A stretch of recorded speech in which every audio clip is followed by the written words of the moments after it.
ज्ञान विद्या चैनल में आप सभी का स्वागत है, अभिनंदन है। आज की कक्षा में हम पढ़ते हैं कक्षा शास्त्री प्रथम वर्ष के लिए है ये, जिसमें हम भक्ति काल के बारे में चर्चा है वो पीछे की कक्षाओं से कर रहे हैं। पीछे हमने पढ़ा है भक्ति काल के बारे में। तो भक्ति काल में हमने पिछली कक्षा में, कल की कक्षा में हम पढ़ रहे थे जो संत काव्य धारा थी उसकी विशेषताओं के बारे में चर्चा कर रहे थे।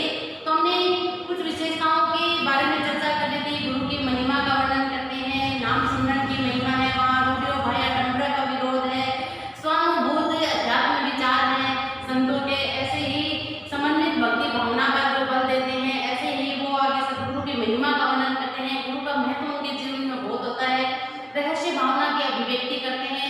इसके साथ ही एक दो विशेषता बची थी, जैसे कि शांत और श्रृंगार रस की प्रधानता। शांत और श्रृंगार रस की अबाधित धारा है इनके काव्यों में बहते। हम देखिए सभी जानते हैं संत होते हैं, उनके स्वभाव होते हैं बड़े शांत होते हैं, शांत स्वभाव के, सहज स्वभाव के होते हैं, सरल उनका स्वभाव होता है। तो उसके जो स्वभाव था उसका सीधा सीधा प्रभाव उनके काव्यों पर देखने को मिलता है। यद्यपि देखिए सुंदरदास जैसे संतों को छोड़कर, सुंदरदास जैसे संत हुए हैं उनको छोड़कर लगभग सभी संत काव्य शास्त्रीय रस मीमांसा से अनभिज्ञ थे। सुंदरदास जो शिक्षित थे, पढ़े लिखे थे, तो वो जानते थे रस मीमांसा को। बाकी जो सारे संत थे, जैसा कि मैंने कल भी बताया था कि वो क्या थे, अनपढ़ थे। उनका ज्ञान कैसा था, स्वानुभूत ज्ञान था, यानी अनुभूति के आधार पर ही वो अपनी बात है वो कहते थे, अनुभूति के आधार पर ही अपनी रचनाओं के बारे में बात कहते थे।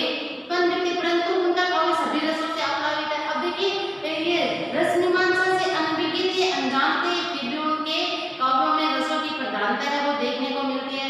उनका काव्य अपनी अनुभूति की प्रमाणिक अभिव्यक्ति माना जाता है। अनुभूति के आधार पर जिन्होंने काव्य के शिल्प पक्ष के भय आडंबरों से बचकर ही अपनी अनुभूति को अभिव्यक्त किया है। अब शिल्प के जो आडंबर होते हैं उनसे बचकर उन्होंने अपनी स्वानुभूति के आधार पर है वो अभिव्यक्ति है वो दी है। संत इसलिए उनकी सबसे महत्वपूर्ण विशेषता आ जाती है साधारणीकरण, यानी संतों के काव्य की विशेषता आ जाती है साधारणीकरण आ जाता है। और सुंदरदास ने काव्य शास्त्रीय दृष्टि अपनाई, पर भाव की सहजता भी उन्होंने अपनाई है। संत काव्य में प्रधान रस है वो शांत रस रहा है। इसके बाद में श्रृंगार रस का स्थान है वो मिलता है। उनके दाम्पत्य प्रतीकों के माध्यम से अभिव्यक्ति, भावना को संयोग और वियोग, श्रृंगार के अनुपम चित्र मिलते हैं। चेतावनी उपदेश की वाणियों में कौन सा रस है, शांत रस आता है। इसके बाद में सदुपड़ी भाषा, हम सभी जानते हैं संत किस प्रवृत्ति के होते हैं, घुमाकर प्रवृत्ति के होते हैं, घूमते रहते थे, एक स्थान से दूसरे स्थान पर जाते रहते थे। तो उस स्थान विशेष के जो शब्द है उनकी भाषाओं में समाहित हो जाते थे, समावेश की भावना को लेकर चलने वाले थे। इसलिए भ्रमणशील होने के कारण कई भाषाओं के स्वदेशी भाषाओं के शब्दों का बाहुल्य है उनकी रचनाओं में, उनकी भाषा के अंदर देखा जा सकता है। तो उनकी भाषा खिचड़ी भाषा, सदुपड़ी भाषा थी। तो इसमें पंजाबी, अवधी, ब्रज, राजस्थानी, मैथिली, बुंदेली कई भाषाओं के शब्द है वो देखने को मिलते हैं। अरबी फारसी शब्दों का सुंदर समन्वय भी इनकी भाषाओं में देखने को मिलता है, संतों के काव्य रचनाओं में देखने को मिलता है। छंद प्रयोग, अब छंदों से भी अनजान थे, छंद शास्त्र को भी नहीं जानते थे, लेकिन है अनायास ही छंदों का प्रयोग है वो इनमें देखा जा सकता है। साखी और शब्द शब्दों का प्रयोग किया है।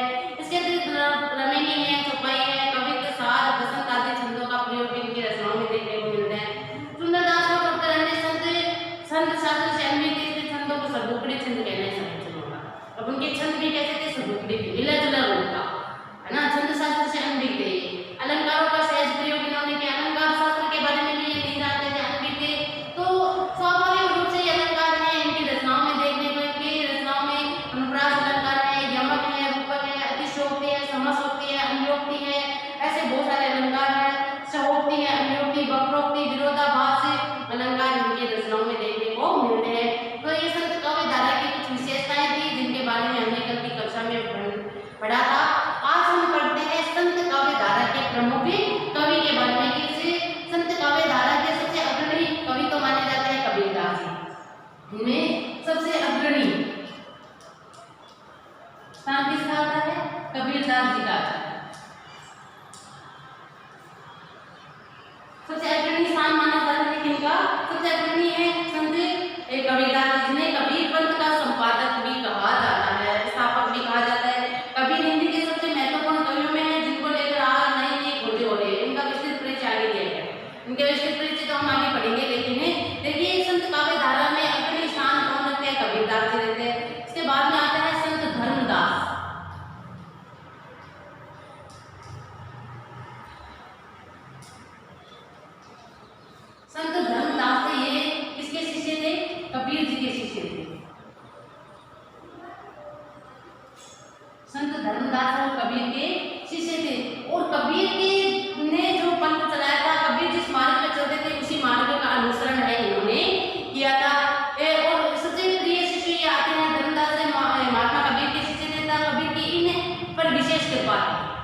तो ये शिष्य हो गए ना सबसे विशेष कृपा इन पर।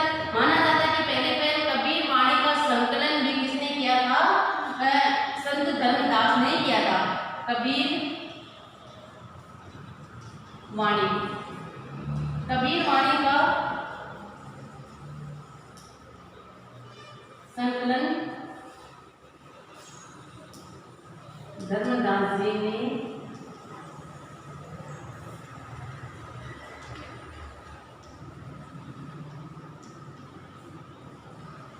किया था। कबीर वाणी कबीर तो अनपढ़ थे, लेकिन उनके वाणी का संकलन है किसने किया था? संत धर्मदास ने किया था। अब धर्मदास के कबीर के शिष्य होने का अपनी रचनाओं में उन्हीं के विचार का प्रतिपादन करते हैं। अब इनके शिष्य थे, अब देखिए जैसा गुरु बताता है वही मार्ग, जो गुरु बताता है उसी मार्ग पर शिष्य चलते हैं। इसलिए ये भी किसके बताए पंथ पर चलते थे? कबीर जी के बताए पंथ पर चलते थे, उन्हीं का अनुसरण करते थे, उन्हीं उनके विचारों का उनके विचार जो कबीर जी के विचार थे उन्हीं विचारों का प्रभाव इनकी रचनाओं में देखने को मिलता है। कबीर ने भी वही किया था, यानी कि धर्म के कर्म कांड और पाखंडी स्वरूप का जो विरोध किया था, उनका विरोध ये भी करते हुए दिखाई देते हैं। इनका रूप में थोड़ा, लेकिन उन्होंने थोड़ा सा रूप है वो नरम रखा था। कबीर जी तो बहुत ही हड्डियों पर चलने वाले थे, हड्डियों को अपनाने वाले थे, और बहुत ही कड़ा रूप उन्होंने हिंदू मुस्लिम या अन्य जो धर्म संप्रदाय है उन्हें व्याप्त पूर्व किया, आदम ने उन्होंने बड़ा कड़ा प्रहार नहीं किया, लेकिन इन्होंने थोड़ा सा नरम रूप है वो अपनाया है। इनकी जो काव्य भाषा वह पूर्वी हिंदी है। संत धर्मदास जी की काव्य भाषा पूर्वी हिंदी है। पूर्वी हिंदी इनकी भाषा दी है, उसकी अभिव्यक्ति में अधिक परिपक्वता इन्होंने दिखाई है, उसके अभिव्यक्ति में इन्होंने बहुत ही अधिक परिपक्वता दिखाई है। दूसरे आते हैं संत दादू दयाल।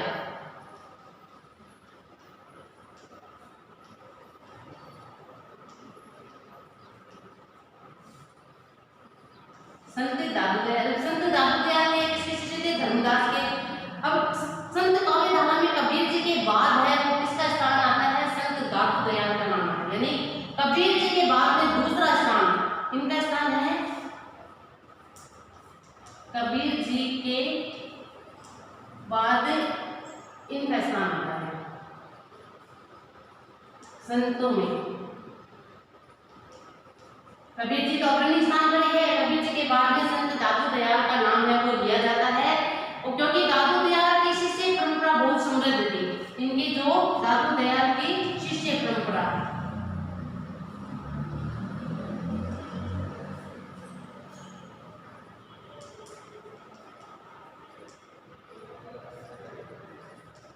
शिष्य परंपरा इनकी बहुत समृद्ध है वो रही है।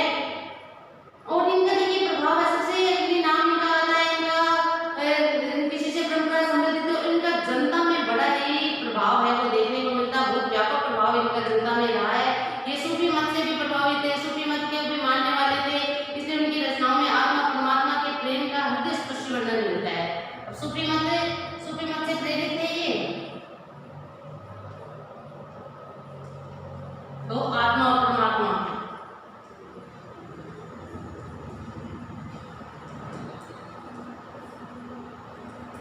आत्मा और परमात्मा का बड़ा हृदय स्पर्शी वर्णन है वो इनकी रचनाओं में देखने को मिलता है। इनकी काव्य में समरसता है बहुत है, उसके पंथ को दादू पंथ के नाम से भी जाना है। इन्होंने जो पंथ चलाया था उसे क्या कहते हैं?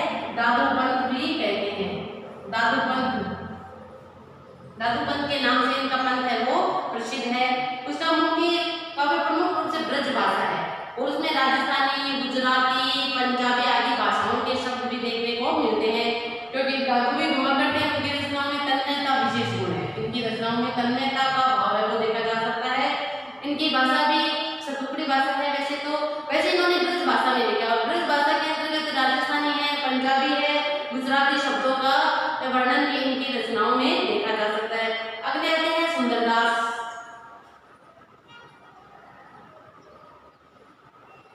अगले संत आते हैं सुंदरदास, जो किसके शिष्य थे? दादू दयाल के शिष्य थे। दादू दयाल के शिष्य सुंदरदास बहुत शिक्षित व्यक्ति थे। किसके शिष्य थे?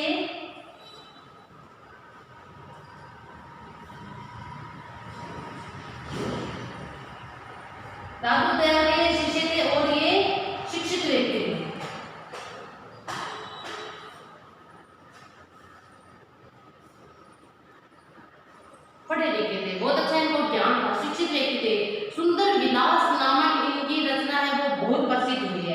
इनकी रचना थी कौन सी? सुंदर विलास।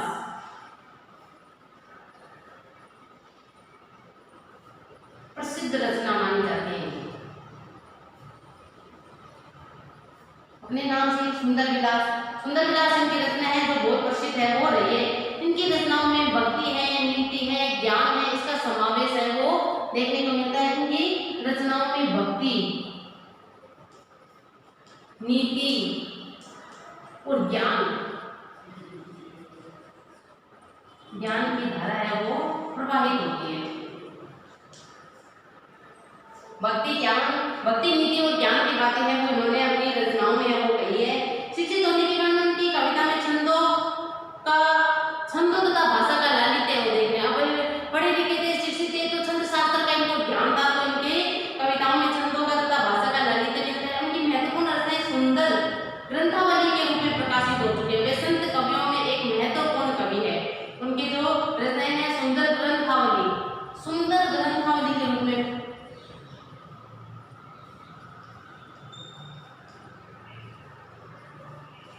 ग्रंथावली के रूप में है वो प्रकाशित है वो हो चुकी है, और संतों में इनका एक महत्वपूर्ण स्थान है। अब लेते हैं मल्लुक दास, चौथे आते हैं, चौथे संत है मल्लुक दास।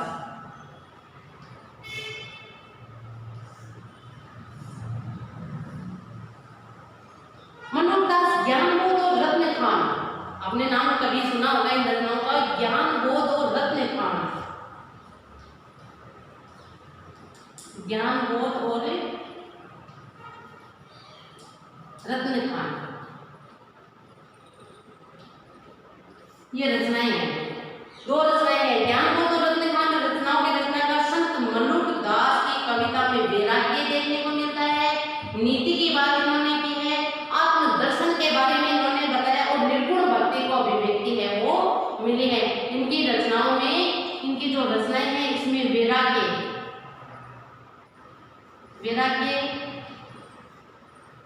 नीति, दर्शन शास्त्र, वैराग्य, नीति, आत्मदर्शन और निर्गुण की भावना,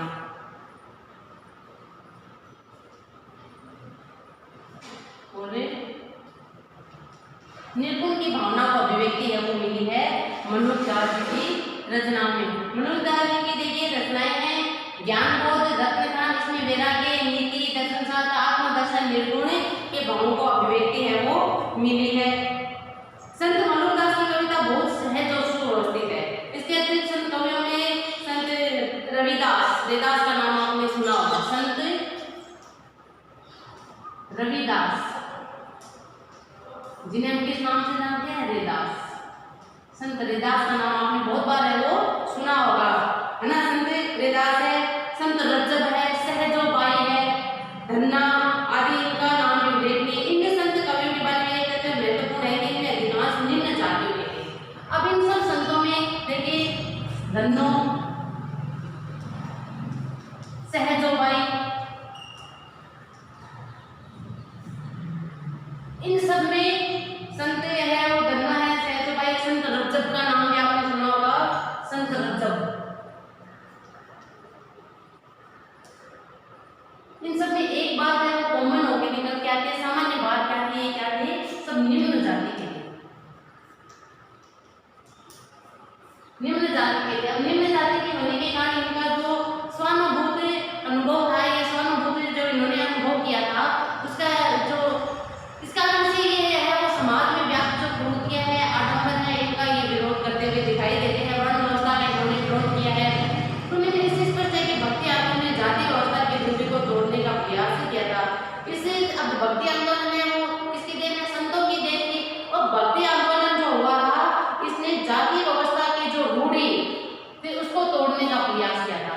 जातिवादी की जो रूढ़ी थी, जातिवाद की जो रूढ़ी थी, इसे तोड़ने का कार्य किया था। किसने? संतों ने किया था, संतों ने। क्योंकि इनका जो ज्ञान था वो कैसा था? स्वानुभूत था। अब निम्न जाति के थे तो इनके साथ अच्छा व्यवहार नहीं किया जाता था समाज में। तो इन्होंने जो जाति की रूढ़ी चल रही थी, परंपरागत रूप से जो जाति की रूढ़ी चल रही थी उसका इन्होंने है वो खुलकर विरोध है वो किया है। समाज में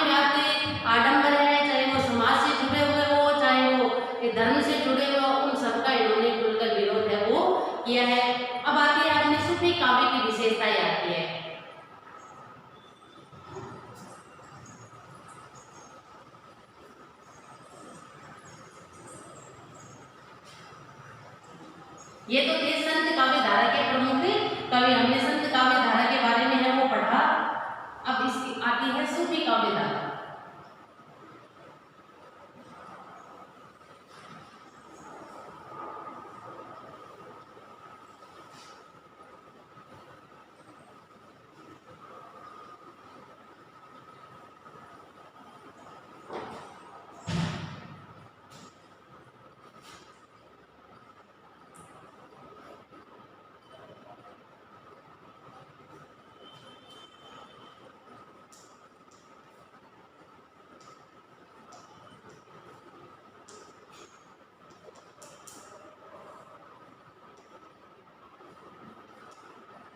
सूफी काव्य धारा की विशेषताएं। अब सूफी काव्य धारा में संत काव्य धारा की विशेषता पढ़ी, प्रमुख जो संत कवि थे उनके बारे में जाना। अब आता है अपना अगला टॉपिक आता है सूफी काव्य की विशेषताएं, जिसमें पहली आती है परंपरागत तथा काल्पनिक कथा स्रोत। परंपरागत पहली विशेषता है परंपरागत तथा काल्पनिक।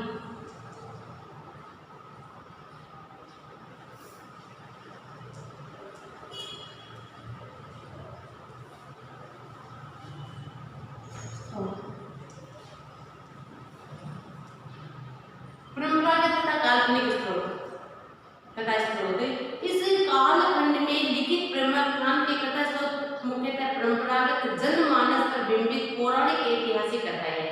देखिए इस कालखंड यानी कि सूफी काव्य धारा थी। सूफियों ने जो काव्य लिखा उसका आधार उन्होंने क्या बनाया कि जो प्रेमाख्यान यानी कि इस कालखंड में लिखित जो प्रेमाख्यान मिला है, सूफियों ने जो प्रेमाख्यान लिखे हैं उन कथा स्रोतों का मुख्य परंपरागत जनमानस यानी कि प्राचीन समय का जो जनमानस था पर बिंबित पौराणिक ऐतिहासिक कथाओं को इन्होंने है वो अपने जो ये प्रेमाख्यान लिखे हैं उनका विषय है वो बनाया है, जिसका प्रयोग कल्पना के प्रचुर से प्रयोग हुआ है। और इसमें इन्होंने काल्पनिक कथाएं हैं वो बहुत लिखी थी है, काल्पनिक कथाओं का वर्णन किया है।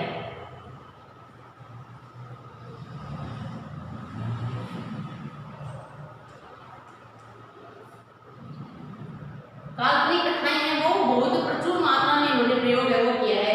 अधिकांश कथाएं हिंदू राज परिवारों से संबंधित है। वो जो अधिकतर इन्होंने कथाएं लिखी है, सूफियों ने प्रेमाख्यान लिखे हैं वो सब किससे संबंधित है? हिंदू परिवारों से। हिंदू जो राज परिवार थे, कथाएं वो किससे प्रेरित है? हिंदू राज परिवारों से संबंधित लिखी है।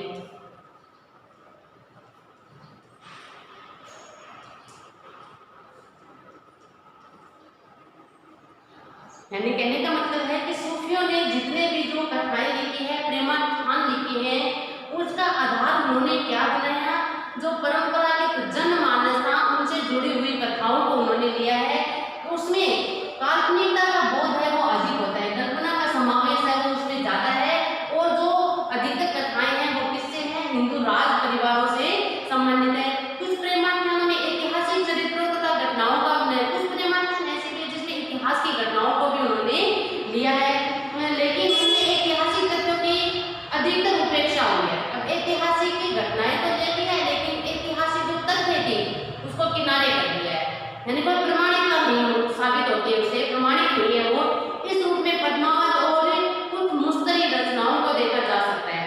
परंपरागत कथाओं में हिंदू के साथ मुस्लिम परंपरागत कथाओं का भी प्रयोग किया। अब हिंदुओं के साथ साथ उन्होंने मुस्लिम जो कथाएं थी उनको भी इन्होंने लिया है, जिसमें यूसुफ, जुलैला, लैला मजनू आदि की बातों को इन्होंने सूफियों ने है वो कही है। इनकी कथाओं को है वो अपनी काव्य रचना का माध्यम है वो बनाए हैं।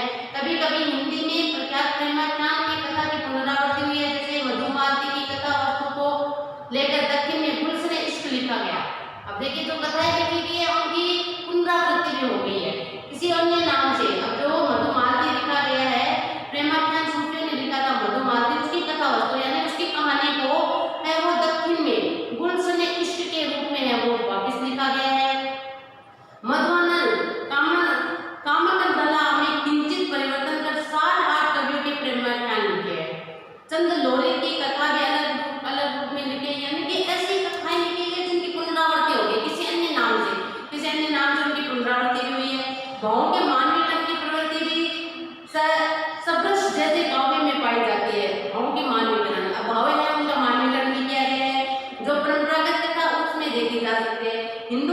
परिवार की विधर्मी प्रेम कथा।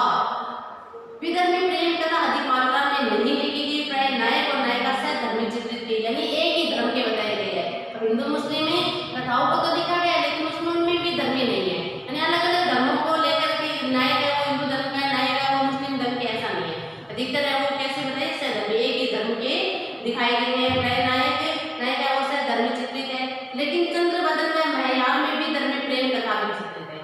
लेकिन ऐसी रचना चंद्रबदन महयार व महयार जो रचनाएं हैं उसमें नायक और नायिका वो कैसे विधर्मी भी दिखाई गए। तात्पर्य कथा और के परंपरागत स्रोतों में ये कथाएं जरूर आई है, लेकिन तत्कालीन स्थितियों का प्रभाव भी उन पर देखा जा सकता है। दूसरा था अलौकिक या आदर्श प्रेम की व्यंजना। दूसरी इसकी विशेषता है अलौकिक व आदर्श प्रेम की व्यंजना। अलौकिक, इन प्रेमाख्यान में लौकिक प्रेम कथाओं का चित्रण तो मिलता है, लेकिन मात्र प्रेम कथा कहना इनका उद्देश्य नहीं है। अब देखिए लौकिक प्रेम कथाओं का ये विषय वस्तु कथा वस्तु तो इन्होंने बनाया है, लेकिन इनकी कथाओं को केवल लौकिक प्रेम कथा कहना वो उचित नहीं है। कुछ विद्वानों ने मात्र लौकिक प्रेम कथाएं भी माना है, कुछ विद्वान तो कहते हैं इन्होंने केवल लौकिक प्रेम कथाओं का ही वर्णन किया है। कुछ विद्वानों ने इसका उद्देश्य सूफी मत का मात्र प्रचार एवं प्रसार माना है। कुछ विद्वान कहते हैं कि सूफियों ने अपने सूफी मत है, सूफी धर्म है, सूफी पंथ था, उसका प्रचार प्रसार करने के लिए ऐसी कथाएं हैं वो लिखी है। हमारे नजर में दोनों धारणाएं अतिवाद है। अगर हम इसे साहित्यिक दृष्टि से देखें या एक निष्पक्षता की दृष्टि से देखें तो ये दोनों ही जो धारणाएं हैं वो अतिवादी है। दोनों धारणा प्रस्तुत करने वाले विद्वान किसी न किसी पूर्व धारणा से ग्रसित है। हमारा दुर्भाग्य यह है कि हमारा इतिहास चाहे वह राजनीति हो, चाहे सांस्कृतिक हो या साहित्य हो, एक तरह से उस पर जमातवादी दृष्टिकोण हावी रहता है। किसी न किसी जमात से जुड़े हुए रहते हैं, तो जमातवादी प्रभाव है वो हमारे देखने को मिलता है ना।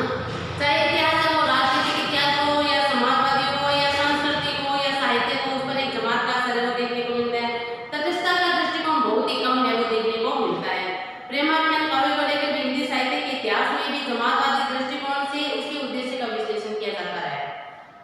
कुछ लोग इसे पूरी तरह से सूफी मानते हैं, कुछ लोग है पूरी तरह से भारतीय मानते हैं। सूफी है उनके बारे में कहा जाता है, कुछ लोग तो इन्हें पूरी तरह से सूफी मानते हैं, कुछ इन्हें है वो पूरी तरह से भारतीय मानते हैं। जबकि असली ये है कि ये प्रेमाख्यान भारतीय और सूफी दोनों के सम्मिलित प्रभाव से लिखे गए हैं। जबकि ऐसा है कि इन्होंने जो प्रेमाख्यान जो लिखे हैं, प्रेम के जो वर्णन किया है, प्रेम से संबंधित जो रचनाएं लिखी है, उसमें भारतीय और सूफी दोनों का प्रभाव है वो देखने को मिलता है। अतः भक्तिकालीन प्रेमाख्यानों को मात्र मनोरंजन का साधन कहना कहाँ तक उचित होगा। अब देखिए भारतीयों का और सूफियों दोनों का मतों का संमिश्रण है, तो उन्हें केवल ये प्रेम कथाएं कहकर इनकी उपेक्षा कर देना वो कहाँ तक उचित होगा, अर्थात वो उचित नहीं है। वस्तुतः इस काव्य में लौकिक प्रेम कथा के माध्यम से अलौकिक आदर्श प्रेम की व्यंजना है वो की गई है। यहाँ सूफी प्रभाव अधिक मात्रा में हुआ है। सूफी प्रभाव तो सूफियों के द्वारा लिखी गई है, तो सूफी प्रभाव तो अधिक मात्रा में होगा ही होगा। इन रचनाओं में सूफी साधना के आत्मा, परमात्मा, शैतान, गुरु की मान्यता में दिखाई देता है। अन्य कवियों में प्रेम तत्व की महत्ता है वो अभिव्यक्त हुई है। तो ये हमने सूफी काव्य की दो विशेषताओं के बारे में आज का अध्ययन किया। इनकी और विशेषताएं हैं वो बचती है मानवीय हृदय की सूक्ष्म भाव तरंगों का अंकन करना, वर्णनात्मकता को अपनाना, अद्भुत घटनाओं का चित्रण करना, सांस्कृतिक समन्वय का काव्य, भारतीय और पारसी शिल्प मिश्रण, श्रृंगार रसों के प्रति उदासीनता, सहज सरल और स्वाभाविक भाषा का प्रयोग और छंद और अलंकार विधान। तो ये बहुत सारी विशेषताएं हैं इनकी जो बचती है, उनका विस्तार से अध्ययन है वो हम कल की कक्षा में करेंगे। आज की कक्षा में इतना ही। हमने संत काव्यधारा के प्रमुख कवियों के बारे में पढ़ा, उन्हें आप अच्छे से याद कीजिए और सूफी काव्यधारा की दो विशेषताओं के रूप में विस्तार से आज पढ़ा। अगली विशेषताओं को विस्तार से हम कल की कक्षा में पढ़ेंगे। तब तक के लिए धन्यवाद।